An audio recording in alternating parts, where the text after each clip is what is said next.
Las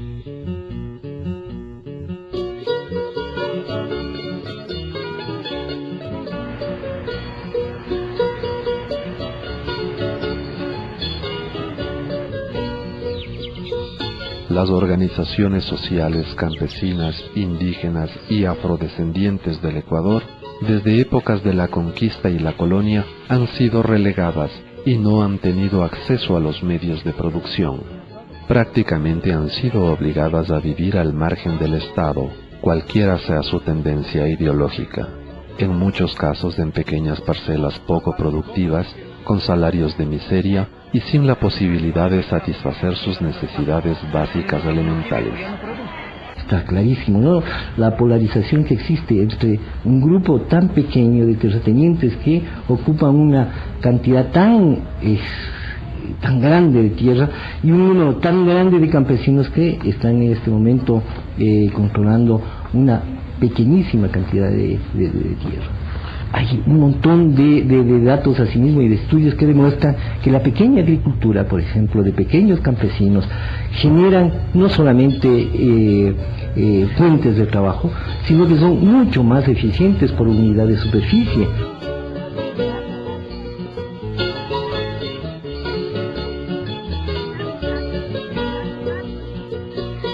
Salvo breves apoyos estatales, la situación de las organizaciones sociales, campesinas, indígenas y afrodescendientes no ha mejorado. Continúan subsistiendo con lo poco que producen sus pequeñas parcelas y generando la débil soberanía alimentaria del Ecuador.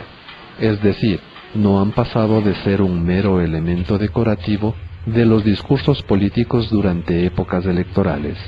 Entonces a mí me parece que la iniciativa que han tomado algunos grupos de organizarse como grupos sin tierra es una iniciativa que corresponde finalmente a la falta de acción definitiva de parte del Estado. El Estado actual, el gobierno actual prometió una redistribución importante de tierra, el presidente lo ha reconocido varias veces.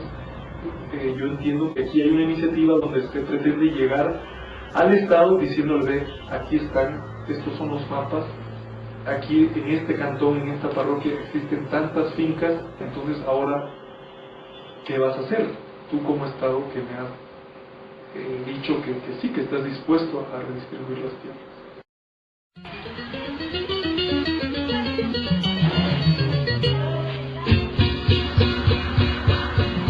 Gracias a su resistencia, esfuerzo y diario batallar, las condiciones de vida en los sectores campesinos, indígenas y afrodescendientes podrían mejorar, así como las de todos los ecuatorianos.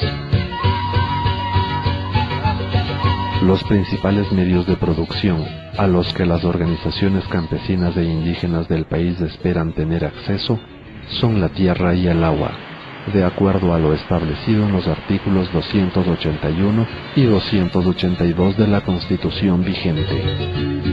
El uso y acceso a la tierra ha sido limitado para ciertos grupos, los procesos se han tornado muy engorrosos para acceder a la tierra, el uso de la tierra no ha estado garantizando una soberanía alimentaria aquí en el país, la redistribución de la tierra simplemente ha sido direccionada para ciertos grupos privilegiados en el país, y la actual institucionalidad ha sido totalmente nefasta.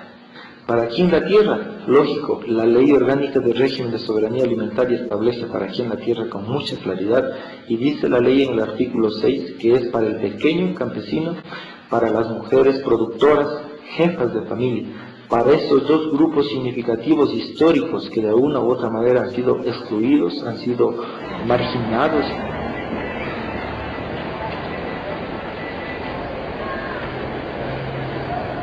La inclusión de estos artículos en la Constitución de 2008, que es un logro de todas las organizaciones de base y su dirigencia, visibiliza la problemática de acceso a los recursos naturales y evidencia la necesidad de un conjunto de leyes que regulen, de forma justa y equitativa, el acceso a dichos recursos.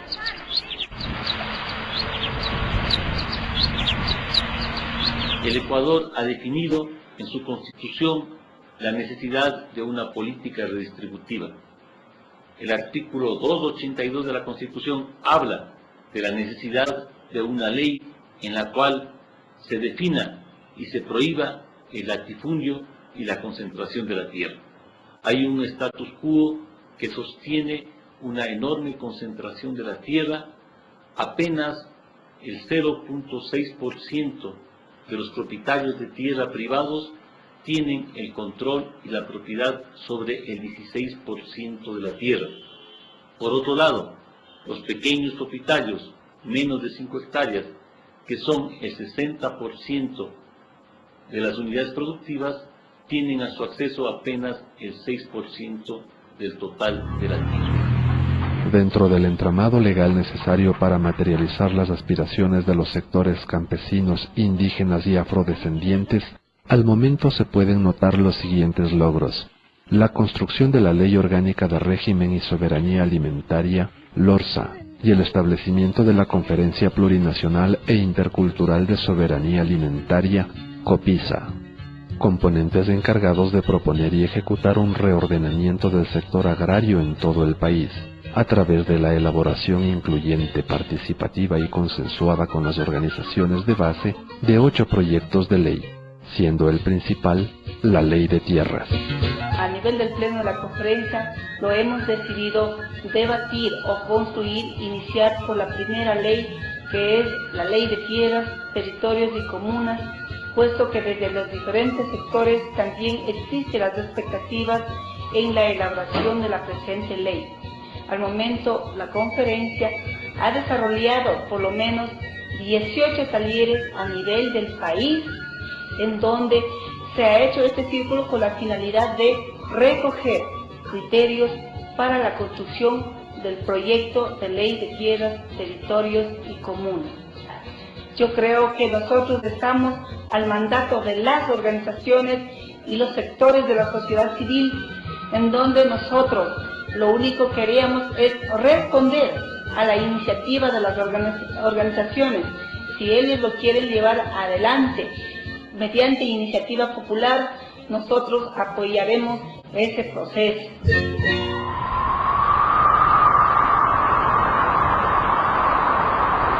En este sentido, la gestión de la FENUCIN involucra 2 espacios: el trabajo político y el trabajo con las organizaciones de base. En el primero, se impulsa, promueve y vigila que el entramado legal que genera este proceso sea favorable a los intereses sociales y que pueda llevarse a cabo dentro del margen de la ley. En el segundo espacio, la FENUCIN ha organizado y capacitado a grupos de campesinos sin tierra y sin agua, para que sean los vigilantes de que se cumpla el mandato constitucional sobre los procesos de redistribución de la tierra y el agua en el país, con salarios de miseria y sin la posibilidad de satisfacer sus necesidades básicas elementales. Está clarísimo, ¿no? La polarización que existe entre un grupo tan pequeño de terratenientes que ocupan una cantidad tan grande de tierra y un número tan grande de campesinos que están en este momento controlando una pequeñísima cantidad de tierra. Hay un montón de datos asimismo y de estudios que demuestran que la pequeña agricultura, por ejemplo, de pequeños campesinos, generan no solamente fuentes de trabajo, sino que son mucho más eficientes por unidad de superficie.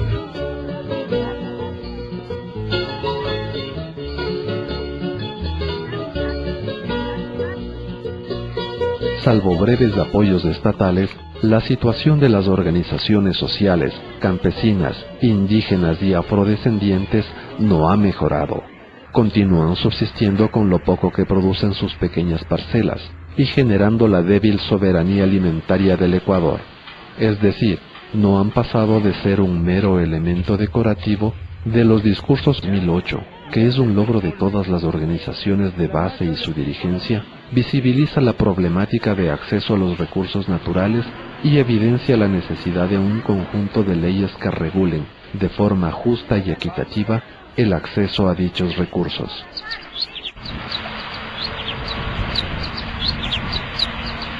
El Ecuador ha definido en su Constitución la necesidad de una política redistributiva. El artículo 282 de la Constitución habla de la necesidad de una ley en la cual se defina y se prohíba el latifundio y la concentración de la tierra. Hay un status quo que sostiene una enorme concentración de la tierra. Apenas el 0.6% de los propietarios de tierra privados tienen el control y la propiedad sobre el 16% de la tierra. Por otro lado, los pequeños propietarios, menos de 5 hectáreas, que son el 60% de las unidades productivas, tienen a su acceso apenas el 6% del total de la tierra.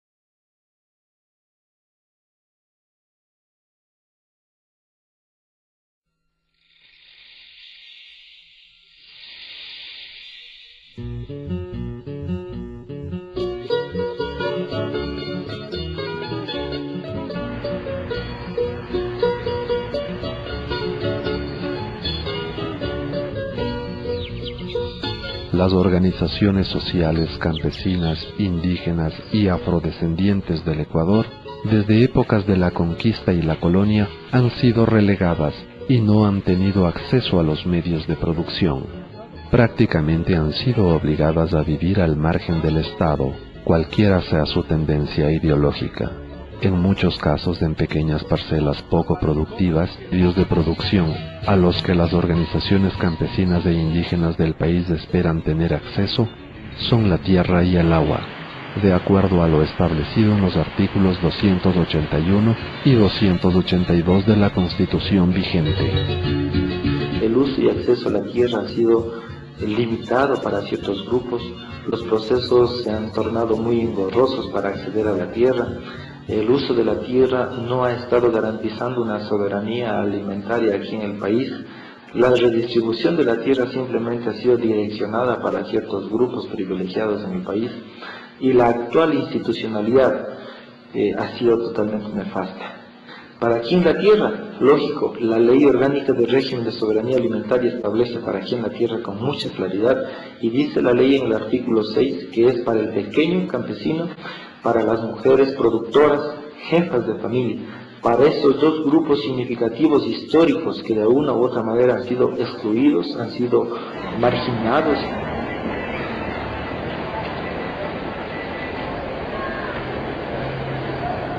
La inclusión de estos artículos en la Constitución de dos políticos durante épocas electorales. Entonces a mí me parece que la iniciativa que han tomado algunos grupos de organizarse como grupos sin tierra es una iniciativa que corresponde finalmente a la falta de acción definitiva de parte del Estado. El Estado actual, el gobierno actual prometió una redistribución importante de tierra, el presidente lo ha reconocido varias veces. Yo entiendo que aquí hay una iniciativa donde se pretende llegar al Estado diciéndole, aquí están, estos son los mapas, aquí en este cantón, en esta parroquia existen tantas fincas, entonces ahora, ¿qué vas a hacer? Tú como Estado que me has dicho que sí, que estás dispuesto a redistribuir las tierras.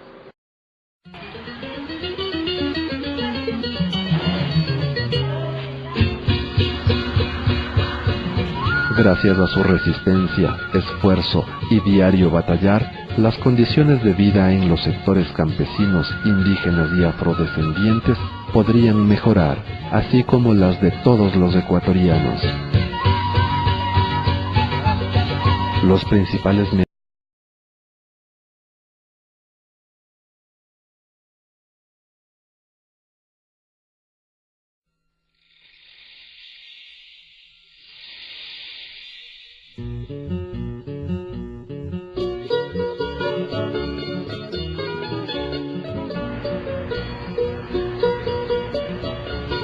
a su tendencia ideológica, en muchos casos en pequeñas parcelas poco productivas, con salarios de miseria y sin la posibilidad de satisfacer sus necesidades básicas elementales.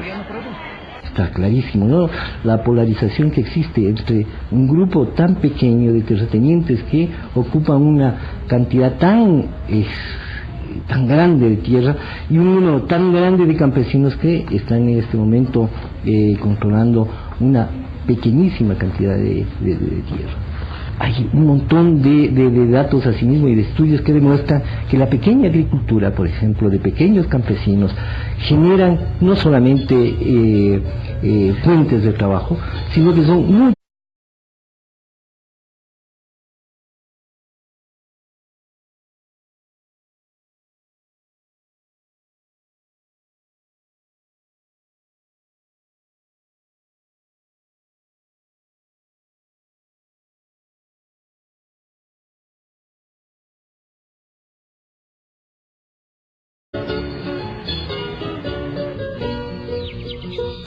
Las organizaciones sociales campesinas, indígenas y afrodescendientes del Ecuador, desde épocas de la conquista y la colonia, han sido relegadas y no han tenido acceso a los medios de producción.